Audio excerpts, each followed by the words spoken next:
Hey everyone, happy Thursday. I actually did not plan on coming on here today. I don't even have anything cute going on. I just finished a workout, but I had to come on here. I cannot encourage you enough. If you are a teacher, you are a parent, you are someone who parents children, you are someone who mentors young adults, youth, whatever you want to call it, please do not ever give up on them. Ever. I don't care what the situation looks like. Do not give up on your kids.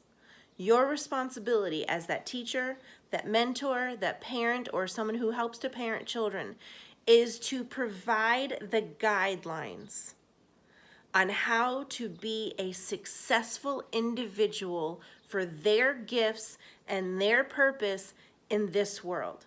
That's your job, right? The rest you have to pray and ask God to intervene in the toughest moments, right? So that way, anything that you have provided for these kids as a guideline of success for them, not for you, for them, you pray and ask God to make sure that they are protected, okay, when you can't be around, and that they can remember all of the things that you imparted into them so that they may successfully walk in their journey.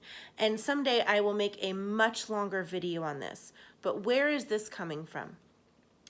I have many students that I still stay in touch with, whether it be on Facebook, Instagram, some even have my phone number, and we text each other every once in a while just to do check-ins.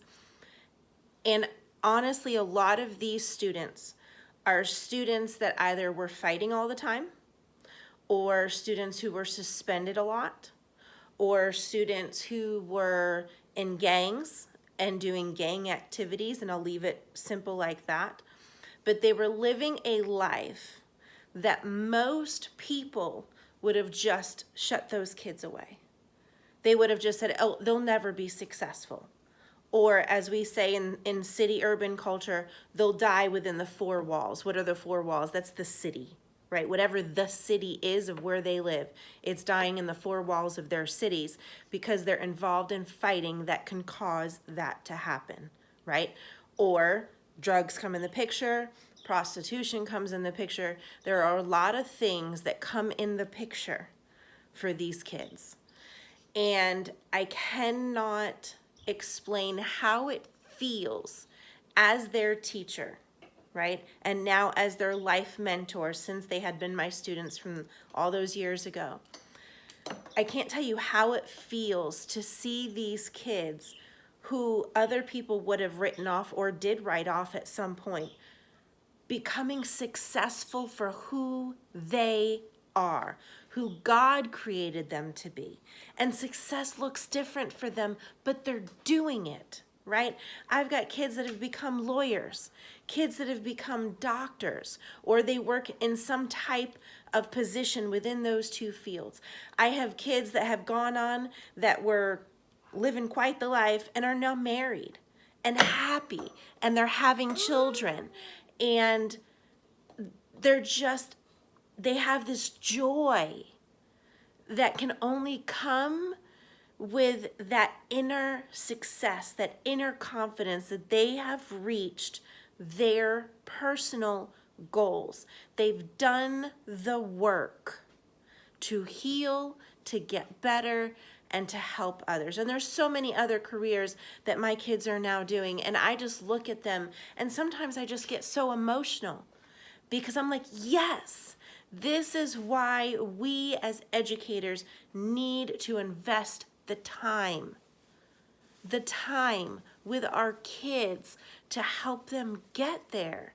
If you're a mentor, invest the time. A parent, invest the time. I promise you it's worth it. Kids need to know that you're not going to give up on them. Kids need to have a plan of action, of next steps. What am I going to do from here? How do I get from here to over there, right? And actually, there's a perfect painting, portrait, whatever, behind me. This is the Brooklyn Bridge. I used to walk that every day. Every single day after work. I would go from point A all the way to point B on the other side where all those buildings right there are. Okay, that's where the World Trade Center was and where the new World Trade Center is. I walked that every day.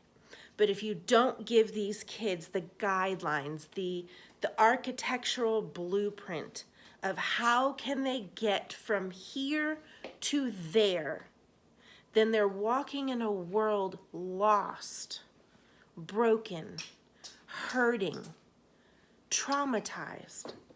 And that's all they know. That's all they see. So that even they have no hope of becoming something more. But what if you just invested that time to create that for them? Sometimes you just need to put out your hand and pull them with you and say, I got you. No matter what that looks like, I got you.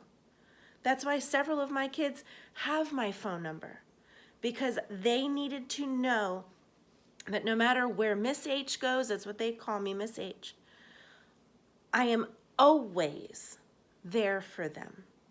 No matter how successful I get in my life, I am always there for my kids, forever and always. And if you are one of my kids and you see this, just know Miss H loves you so freaking much. Forever and always. Keep going, keep growing. Let's rock this. And I'm so proud of you guys. Love you. Bye.